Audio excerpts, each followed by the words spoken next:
Shalom saudara yang dikasihi Tuhan, selamat pagi, senang bahagia rasanya karena masih bisa menyapa saudara dalam kesempatan pagi yang indah ini. Doa juga harapan saya bahwa saudara semua yang mendengar, menonton renungan ini, semua dalam keadaan sehat, dalam keadaan baik tentunya, penuh sukacita. Saudara semuanya boleh diberkati Tuhan hari ini. Puji Tuhan, kita masih diberikan kesempatan untuk bisa menikmati persekutuan ini. Dan kita masih diberi hari baru hari ini, tentu dengan berkat Tuhan yang baru yang bisa kita nikmati hari ini. Mari kita terlebih dahulu berdoa, memohon pimpinan Tuhan menyertai kita hari ini. Kita berdoa. Bapa di surga, kami bersyukur untuk kemurahan kasih Tuhan yang memimpin hidup kami hingga pada pagi hari ini. Berkati juga pimpinlah kami sepanjang hari oleh Roh Kudus-Mu Tuhan, sehingga kami boleh berjalan dalam kemenangan Kristus di sepanjang hari ini. Dalam nama Tuhan Yesus kami berdoa. Amin. Saudara yang dikasihi Tuhan, firman Tuhan yang akan kita renungkan di pagi ini, saya siapkan satu bagian dari ayat firman Tuhan yang terambil dari kitab Mazmur 90 ayat yang ke-12. Demikian bunyi firman Tuhan di sana. Ajarlah kami menghitung hari-hari kami sedemikian, hingga kami beroleh hati yang bijaksana. Ayat yang biasa kita dengar dan kiranya juga dapat memberkati kita di pagi ini. Topik renungan kita pada pagi hari ini adalah laju kehidupan. Saudara, kita sedang berjalan dalam sebuah kehidupan yang terus melangkah selama kita ada di dunia ini. Tetapi bagaimana kita melajukan kehidupan kita dibutuhkan hikmat Tuhan, sehingga kita benar-benar bisa memahami bagaimana kita melangkah bersama dengan Tuhan, meraih semua rencana kehendak Tuhan dalam hidup kita sepanjang kita ada di dunia ini. Saudaraku, suatu ketika ada seorang pemuda yang kaya raya, lalu ia berkesempatan membeli sebuah mobil mewah yang berjenis Mini Cooper yang berwarna merah, tentu mengkilat dan cantik. Lalu dengan hati yang berbunga-bunga, si pemuda ini, saudaraku, langsung mengemudikan mobil barunya itu dengan begitu kencang. Ya, dia melewati berbagai tempat dengan berhati-hati tentunya. Dia mengendarainya dengan semampunya, dengan sebisanya untuk mencoba mengetes mobil barunya tersebut. Lalu sebelum dia membawa pulang ke rumahnya mobil itu, setelah dia berjalan-jalan berkeliling, ia menyempatkan untuk berkeliling sambil menikmati udara sejuk di sore hari. Jadi setelah dia mencoba jauh, lalu ia sebelum pulang, dia berkeliling menikmati sejuknya sore hari itu. Lalu dengan sedikit kecepatan penuh, ia menyusuri jalanan yang kelihatannya sepi dan berbelok. Lalu tiba-tiba, saudara, ketika dia melaju kencang di sana, terdengar benturan di arah kiri mobilnya tersebut. Dilihatnya dari kaca spion, ternyata kaca spionnya sedang retak. Dia sangat kaget melihat itu. Dan sang pemuda itu pun dia langsung berhenti meminggirkan mobilnya. Lalu dia melirik kaca itu ke belakang, dan dilihatnya ternyata ada seorang anak kecil, anak perempuan kecil. Seketika itu pemuda ini langsung turun, ia mendekati anak kecil tersebut dengan wajah penuh kemarahan. Lalu saudara, dia membentak anak itu, "Hei anak kecil, apakah kau yang melempar kaca mobilku ini tadi?" Dengan nada marah, saudaraku. Lalu anak kecil itu menjawab dengan nada ketakutan. Dia katakan, "Iya om, aku melempar kaca mobil om tadi ketika om lewat," dikatakan. Baru pemuda ini mulai tambah garang, tambah marah. Dia katakan, "Apa kamu tidak tahu bahwa ini mobil baru? Ya, ini mobil kesayanganku. Lihat perbuatanmu ini. Kaca spion mobil baruku ini telah hancur," dia katakan. Sambil dia menunjuk kaca spionnya yang hancur itu. Lalu sang anak itu dia kelihatannya sangat ketakutan, saudaraku. Dan dia berusaha minta maaf. Dia katakan, "Minta maaf om," dia katakan. "Tetapi saya tidak tahu harus melakukan apa lagi om. Karena tidak ada seorang pun yang mau berhenti dari tadi ketika aku menyapa mereka, ketika aku berusaha menghentikan mereka. Lalu dengan air mata yang mulai membasahi pipi anak itu pun menunjukkan ke arah, ke suatu arah dan berkata kepada pemuda itu, dia katakan, itu di sana om, ada kakakku, dia katakan, tadi kami bersepeda, lalu dia katakan tergelincir dan kakakku itu terjatuh ke jurang. Tetapi dikatakan aku selamat, dia katakan. Kakakku itu jatuh terperosok ke sana, ke jurang sana, dia katakan. Lalu dia katakan lagi, aku tidak bisa menyelamatkan kakakku itu karena terlalu susah bagiku. Maukah om, dia katakan, menolong saya dan menolong kakakku yang ada di bawah sana? Pasti saat ini orang tua kami sedang cemas, sedang panik untuk mencari kami karena kami sudah lama di sini. Lalu air matanya terus mengalir dengan harapan bahwa pemuda itu dapat menolong mereka. Lalu dengan hati iba pemuda itu, saudaraku, dia mulai mengerti ternyata anak itu melempar kaca mobilnya untuk memberhentikannya. Dia katakan, baiklah kalau begitu, dia katakan, kau tenang di sini, biar aku bawa kakakmu itu dari bawah, biar aku tolong kakakmu itu. Lalu segeralah ia berlalu menolong kakaknya yang terjatuh itu, diangkatnya dari jurang itu, dibawanya ke atas.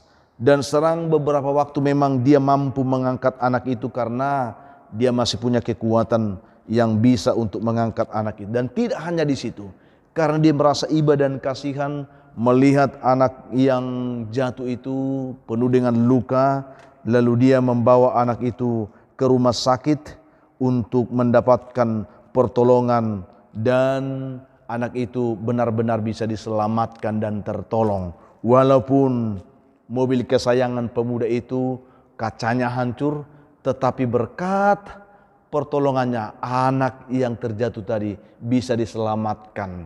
Saudaraku yang dikasihi Tuhan Yesus Kristus, ini hanya sebuah kisah bagi kita pada pagi hari ini. Kita bisa belajar dari kisah ini bahwa seringkali sama dengan kendaraan yang dikendarai oleh pemuda ini, hidup kita terus berputar dan berpacu untuk tetap berjalan, baik di tengah-tengah jalan kehidupan yang sempit, yang lengang, yang lurus, yang berkelok. Kehidupan kita akan selalu berjalan, saudara. Dan dalam kehidupan ini juga kita akan melewati berbagai macam hal, kenyataan yang selalu diperhadapkan dengan kita. Karena itu saya ingin mengatakan kepada kita, jangan melajukan kehidupan saudara terlalu cepat, karena seseorang bisa saja akan melemparkan batu untuk memberhentikan kita. Ini perenungannya bagi kita pada pagi hari ini. Jangan melajukan hidup ini terlalu cepat, karena ada banyak orang membutuhkan kita. Jangan sampai mereka melempar hidup kita dengan batu, baru kita berhenti. Ini yang saya ingin sampaikan. Kadang-kadang memang kita terlalu sibuk dengan urusan pribadi kita. Kita memacu kehidupan kita dengan cara kita sendiri, dengan berpoya-poya sehingga kita lupa apa yang terjadi di luar kehidupan kita. Ternyata di sana ada begitu banyak orang yang sebenarnya mengharapkan perhatian kita, mengharapkan uluran tangan kita, mengharapkan pertolongan kita. Tetapi karena kita terlalu cepat melajukan kehidupan kita dengan segala pemuasan keinginannya, maka kita tidak peduli dengan mereka. Saudaraku yang dikasihi Tuhan, kadang memang harus ada yang melemparkan batu itu kepada kita. Apakah itu masalah, apakah itu persoalan, apakah itu sakit penyakit, dan seterusnya. Tetapi saudaraku yang dikasihi oleh Tuhan Yesus Kristus, semua itu diizinkan Tuhan terjadi bagi kita, supaya kita benar bijak untuk mengatur ritme perjalanan kehidupan kita. Jangan terlalu cepat, jangan terlalu terburu-buru. Mari kita menjalani hidup ini sesuai dengan irama Tuhan mengatur kehidupan kita. Karena sesungguhnya kita hidup bukan untuk diri kita sendiri. Ada banyak orang-orang membutuhkan kehadiran kita, perhatian kita, pertolongan kita, uluran tangan kita. Untuk itulah kita bisa hidup di dunia ini. Mari kita memiliki rasa peduli ini, saudaraku, yang seperti itu. Sehingga ketika benar-benar kita memberikan hati kita, perhatian kita kepada mereka, akan ada banyak orang yang menikmati kasih Tuhan lewat hidup kita. Akan ada banyak orang yang bisa ditolong, diangkat. Bahkan akan ada banyak orang bisa tertolong, diselamatkan, bertemu Tuhan, dan mereka bisa diubahkan hidupnya. Sehingga mereka yang tadinya lemah dikuatkan, yang jatuh diangkat, yang sakit disembuhkan, yang berbeban berat diberikan kelegaan dan seterusnya. Saudaraku yang dikasihi oleh Tuhan Yesus Kristus, sadarlah bahwa kehidupan hanya sebuah perjalanan sementara, bukan selamanya saudaraku. Hadapi dengan bijak sehingga kita boleh dituntun oleh Tuhan menghadapi segala tujuan kehidupan kita tentunya dengan baik, tentunya sesuai dengan kehendak Tuhan. Jangan terburu-buru ya, jangan terlalu cepat melajukan kehidupan kita. Mari kita berjalan bersama dengan Tuhan, kita melangkah menurut irama Tuhan, karena ada banyak hal yang Tuhan ingin lakukan di sepanjang perjalanan kehidupan kita. Kalau kita mau peduli dengan itu, kalau kita memberikan perhatian kita untuk itu, di sana kita juga akan menikmati berkat sukacita dilimpahkan oleh Tuhan kepada kita. Mari bijak mengatur ritme perjalanan kehidupan saudara hari ini, karena ada banyak orang membutuhkan saudara. Dan Tuhan ingin memakai hidup saudara untuk menjadi saluran berkat bagi mereka. Sehingga bijaklah mengatur laju perjalanan kehidupan saudara. Tuhan memberkati, kita berdoa. Bapa di surga, terima kasih untuk kebaikan-Mu yang menyapa kami pagi ini. Lewat renungan sederhana ini kami diingatkan bahwa sesungguhnya kami hidup di dunia ini bukan untuk memuaskan keinginan kami sendiri. Kami hidup karena Tuhan dan untuk tujuan Tuhan. Ada banyak hal yang Tuhan inginkan dari kehidupan kami. Oleh karena itu bantu kami Tuhan supaya kami lebih bijak mengatur ritme perjalanan hidup kami dengan peduli, dengan memperhatikan orang-orang di sekeliling kami yang membutuhkan campur tangan Tuhan lewat hidup kami. Berkatilah setiap umat yang lemah, yang lemah dikuatkan, yang jatuh diangkat, yang berbeban berat diberikan kelegaan, yang putus asa diberi harapan, yang berduka dihiburkan oleh Tuhan. Hamba terus doakan bagi mereka yang sedang bergumul karena sakit penyakit. Ulurkan tangan-Mu Tuhan, jamah mereka dan pulihkan penyakit mereka dan sembuhkan dalam nama Tuhan Yesus. Yang bergumul untuk pekerjaan Tuhan berkati, yang bergumul untuk jodoh diberkati Tuhan, yang bergumul untuk keturunan diberkati dalam nama Tuhan Yesus. Anak-anak kami dalam pergumulan pendidikan mereka, biarlah mereka juga ditolong dengan hikmat dan campur tangan Tuhan.